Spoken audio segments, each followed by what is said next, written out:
Hi, and welcome to the OT is In, the podcast where we merge the worlds of education and occupational therapy to empower families like yours. I'm Sarah Collins, your host, an occupational therapist and a homeschooling parent. I've experienced occupational therapy by supporting families for over 15 years, but also through seeking out support of my own children, so I'm right here in the trenches with you. Though there is not one way to educate your child, there is a lot to consider when individualizing an education. And the goal of this podcast is to explain some of the why behind what an occupational therapist is thinking so you can apply it to your own family. Especially with my three favorite topics: executive functioning, handwriting, and sensory processing. Each episode will be packed with practical tips, expert interviews, and real-life stories aimed at helping you to create a supportive learning environment for your child. So, grab your headphones and get ready to dive in of the collision of education and occupational therapy. I'm Sarah Collins from Homeschool OT, and I'm thrilled to have you with me on this journey of discovery.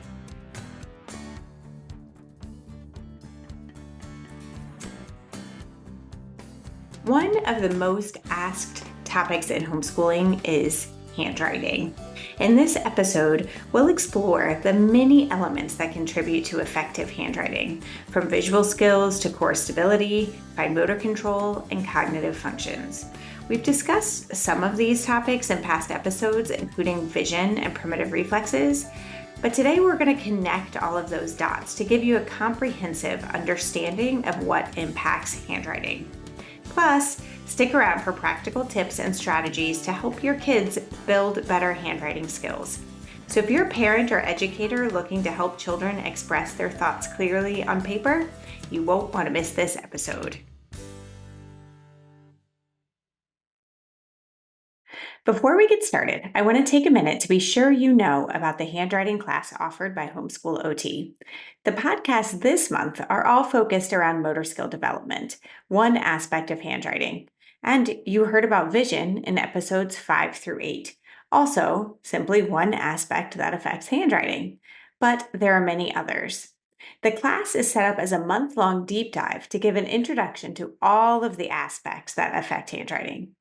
But it doesn't stop there. It also helps to provide solutions through adaptations, curriculums, and assistive technology.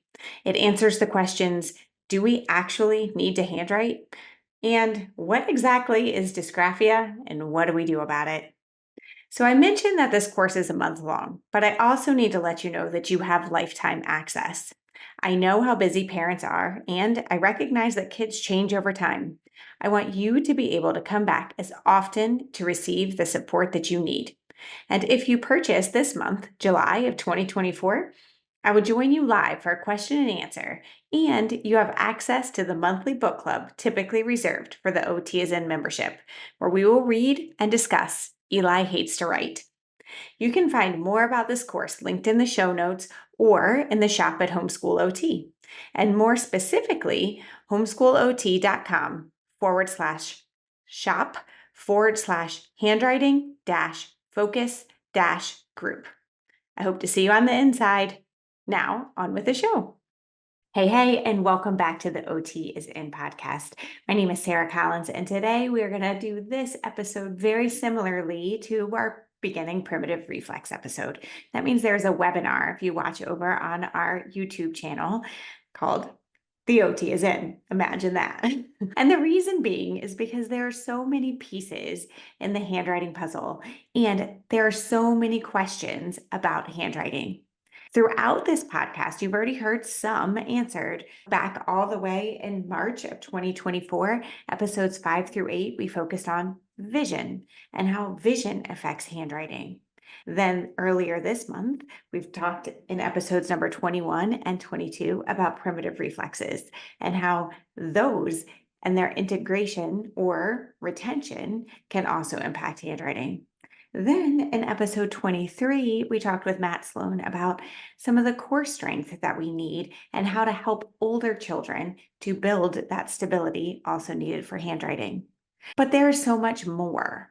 So I want to use this episode to glue it all together and then also talk about what we're going to go into more depth with in future episodes. So, why is this one of the most frequently asked questions? Simply because it's one of the most observable actions for our children when we are working with them in our homeschools. We can see where they are struggling because there is a product that comes right in front of us. And in fact, when I used to be on social media more, now that was back before our screen fast, which, side note, you can hear about more of in episode 19 with Dr. Victoria Dunkley and I.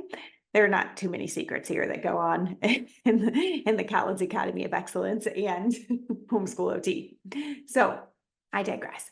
When I was on Facebook more or Instagram, I would inevitably see people asking questions about handwriting, and also would see the answer from many well-meaning people of start working with the fingers on fine motor skills and squeeze the putty or get out sensory bins with noodles, or some of my favorites talking about finding different textures and encouraging our kids to touch them.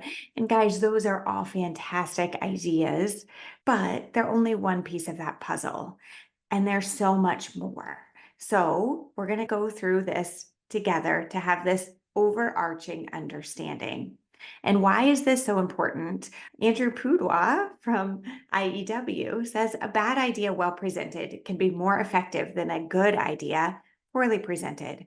Our kids, their words matter, and their words being expressed in written form also matters. We want them to recognize the importance of getting their thoughts out of their head and into a spot where other people can read them. And a fellow occupational therapist said, man, through the use of his hands, as they're energized by mind and will, can influence the state of his own health. You guys, using our hands impacts our memory and our ability to get our thoughts out. It is so important. So, what are some of the pieces that are involved with handwriting? Again, we've already mentioned the visual skills, which is much more than acuity. You can go back and listen to those episodes. Stability and posture. The way that we hold our bodies matters. Fine motor skills for grip. So, yes, those questions about can I squeeze the Play Doh, they do matter as far as handwriting goes, but they're not the biggest piece of the puzzle, or they're not the only piece of the puzzle. Then we have cognitive skills. We need to understand the whole purpose of writing. And then executive functioning skills to be able to focus on that paper. That's your attention, your organization, your self-control, your working memory. So let's go back a little to stability. So the OT term for this, what we often say is proximal stability allows for distal mobility. So wherever you guys are right now, unless you're driving, go ahead and lean forward, slouch down, and then try to lift your arms all the way up. You can't because you're too weak. You're not holding your core tight. And if you did that same thing and then tried to work with your fingers, you tried to cook, or you tried to pull apart, or you tried to cut, or you tried to open bags, or tried to fasten your clothes, any of those things would be extremely difficult if you did not have that postural stability. This includes your core strength, it includes your shoulder strength, it includes your coordination and your ability to separate your left from your right. So when kids are little, it's one of the reasons why we encourage tummy time and then crawling. You can do things like playing games on the floor, or even laying on your side and using one hand and then laying on the other side and using the other. These little guys also love to climb or to reach anything up above on vertical surfaces. I used to take my teeny tiny ones and build them obstacle courses just using a simple tunnel, maybe a couch cushion to crawl over. And then you heard us back in the sleep episode when we talked about obstacle courses on the way to bed that have a beginning and an end, so that you're getting that proprioceptive feedback back to calm the nervous system. Then once they get older and kids aren't more as likely to crawl around, but yet that skill is still really important.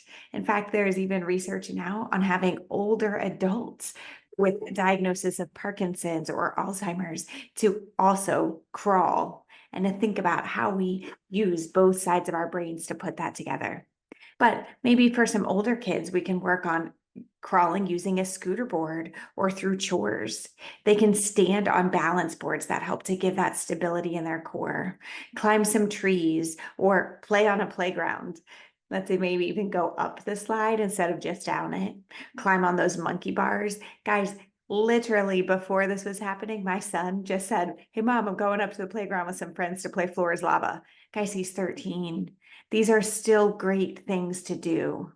Writing on vertical surfaces is another idea that can help to build that core stability and actually just encourage the use of it during day-to-day activities. So you could write on windows or mirrors. You could write on an easel or paint in that way. Other activities like handicrafts where you can tie something around a tree, like friendship bracelets in that way. Or my daughter did macrame for a while. In fact, I have a plant holder hanging here in my office.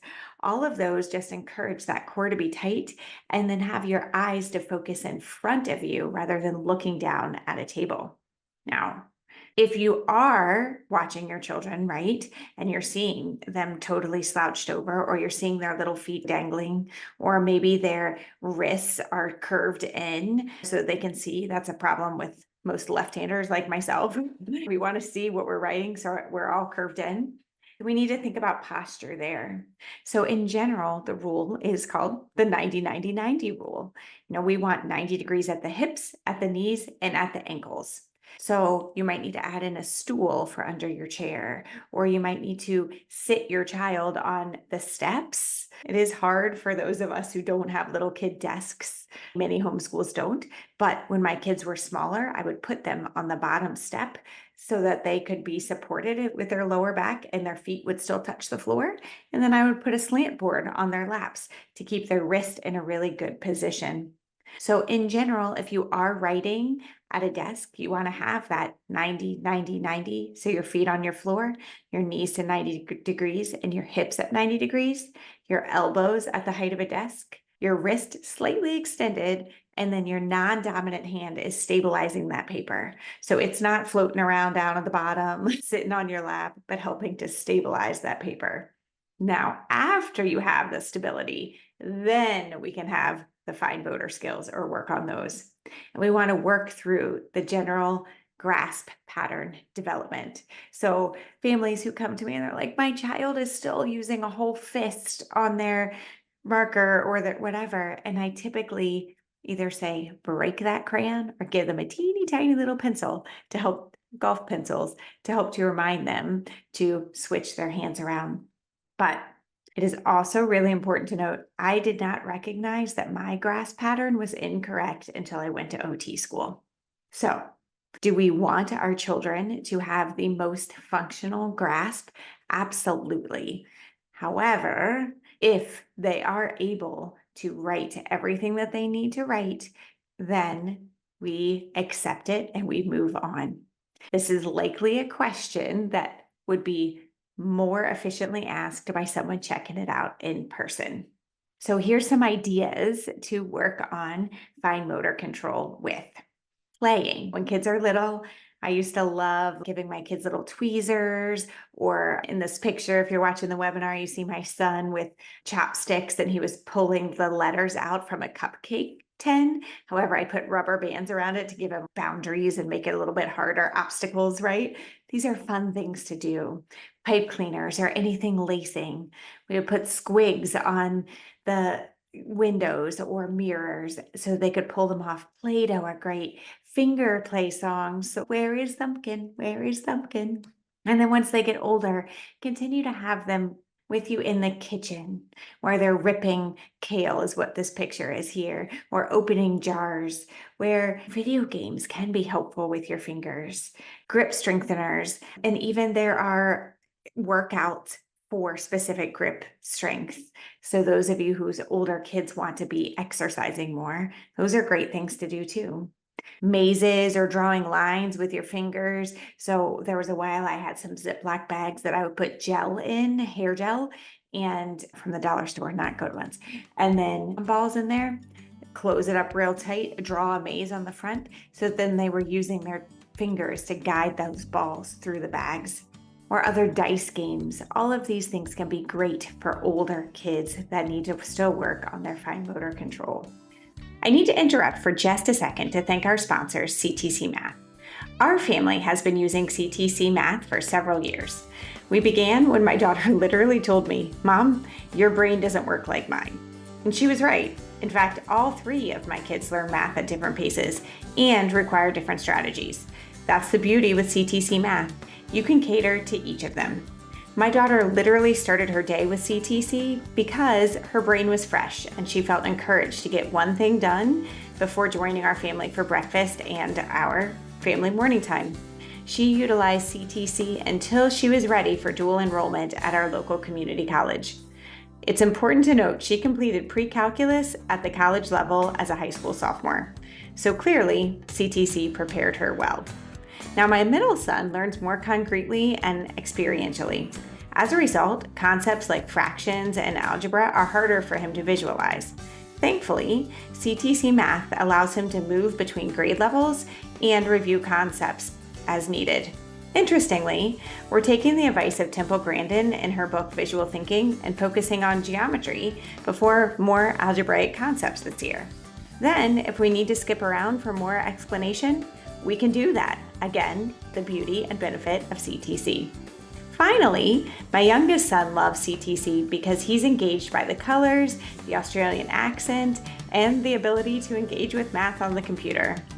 Each lesson has a beginning and an end that are clear, so he knows how much more he has. Some may think that these details don't matter, but for some kids, they can make or break an experience. And as an OT, I absolutely consider the sensory components. You can find out more about this fantastic program at ctcmath.com. Now, back to the show.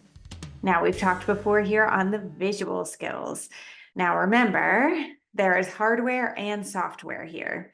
The hardware being the eyes themselves, so being visual tracking, fixation, convergence, that parts where the eye muscles really matter. And then to be able to actually focus on what they are doing. My son his eyes would get very tired because his muscles were not fully developed. So it would look like he was reading from the page with one eye and then go back to the other eye. And so it looked like words were moving on the page. Imagine what that feels like when you're writing and how disorienting that would be if you feel like you're writing in one spot and it looks like it's moving differently. That's where you often see problems with line orientation. So the paper, the words are going below the line and then above the line, or they're starting on one end and they're going in a big giant slant down the paper. That is a clue to look in at the eyes themselves. So if your kids are reporting to you some double vision, or they're using their fingers when they read, they're avoiding that reading, blinking. When they're writing, they're having a hard time looking from the words in the page in front of them to then the words to write down on their paper. Or again, if you see a big struggles with line orientation, you should go and check with your vision therapist or a developmental optometrist. And you can hear more about that with Christine Kalicki back in episode number 5. Now, you can also work on some visual scanning at home with games, I Spy games, hidden pictures, puzzles, outdoor play, or you're saying nature, like I Spy with my little eye, a red raspberry, and they have to look until they find it, or looking really specifically at details in nature and then drawing on their paper. We also here at our home, we took everything that we could and put it in a left to right pattern to continue to work on my son's visual strength. Our games were from left to right. Our spices were from left to right. His clothes, instead of folding top to bottom, I rolled up all of his shirts to go from left to right in his drawers. Continuously, we're doing that. Also, form drawing made a huge difference for us, and you can hear about that back in episode number 7. And then we worked through some adaptations, considering how you can place the paper when you're trying to copy. So instead of having a big giant book in front with a lot of words that my son was going to copy from, instead we would put paper over top of the majority of the words so that he could just look right in front of him and then write on his paper, or lay them out left to right so that he could scan completely from one side to the other. Highlighting every other line can help. Guys, we're going to talk more about this later, but cursive, so that we could remove that stopping and starting of every single word and letter and just have them flow together. And another idea, use pen instead of pencils. So imagine every single time that you have to flip that pencil over to erase, and then you've stopped your train of thought, and then you got to turn the pencil back over. And especially fine motor control is a struggle. It's even harder then. So just work on, we're going to write with a pen. If you make a mistake, it doesn't matter. Cross through it and keep going. Now, this will likely require you to be doing the same type of thing, making mistakes frequently with your own writing. Draw a line and keep going, and just model. That is okay. It's not a hard thing or a bad thing. Now, the visual perceptual skills, that's a little bit different. This is how your brain is perceiving what your eyes are seeing. This is things like figure ground. So if you're looking in front of you in a big giant drawer, can you pick out the one item that you need? Or if you're drawing an A and it's not all the way closed, can you still recognize that it's an A? And it's an A no matter what font it's in, whether it's Times New Roman or Arial or sans serif, whatever, that they're all the same. That's called form constancy. And that it's the same the first day that you saw it, and now this day that you're writing it again another time, that it's visual memory, that you're able to recall what you've seen and how to do it. So that motor plan of the little curve and then the little line down, having that language to match those can be really important to help our children. Now, some activities to help with this type of thing, with the visual perceptual skills, mazes, puzzles. And if you're doing those puzzles on their bellies, bonus points, because that brings back in that core strength. Or even better, do it on your belly of a scooter and put some puzzle pieces on one side and then go all the way back to the other side to build your puzzle. Chores like unloading the dishwasher. So where you have to remember where something goes and then you're finding it in that drawer, that's the form constancy, and also figure ground. Hidden picture books are great. Copy work and step-by-step drawing or form drawing. And Legos, great for visual spatial skills and visual perceptual skills. So again, if we've gone through our stability, our fine motor skills, and our visual skills, it's also really important that our children understand that purpose of writing. And then the executive functioning skills, the attention, the organization, the self-control, and the working memory. And all of these are topics that we're going to continue to talk through in the OT is In podcast. But if any of this does resonate with you right now, I want you to know that there are some options from Homeschool OT to provide you with that support. Now, there are specific classes that go really in depth on all of these, plus talk about the curriculums and programs that can help and even answer the question of, is handwriting really that important? Now, you can find that in the handwriting focus group. And in a community, which we have the OT is In membership, every month, or in the OT is In membership, every week we have open office hours where you can come and ask whatever questions that you have. There's also a forum where you can ask parents and myself anytime during the week, where you can just write out these questions of, guys, my daughter was really struggling today with writing or remembering what she wrote, or whatever questions you have, there is somebody in there that is ready and willing to answer. And also me, I'm always here to answer your questions. Also in that community, all of the resources that I've previously made, including the resources on primitive reflexes, resources on visual skills, and resources on motor skills in general that go along with handwriting. They're all in there, easily accessible. And then there's private consultations. Because guys, if you're thinking to yourself, yes, my child is still struggling with handwriting, but how do I recognize whether it is vision, whether it's stability, whether it is fine motor skills? I'm going to need some help with that. The first thing that you're going to do is observe your child and see whether this is happening in just one spot purely simply in handwriting, or if you're seeing these skills as a struggle across the board. For example, you're seeing, like my son, where he couldn't catch a ball because he couldn't track it with his eyes. And you're seeing struggles with opening Ziploc bags or opening containers because of fine motor skills. Okay, so we recognize that's probably what it is. Then we need to figure out how can we help.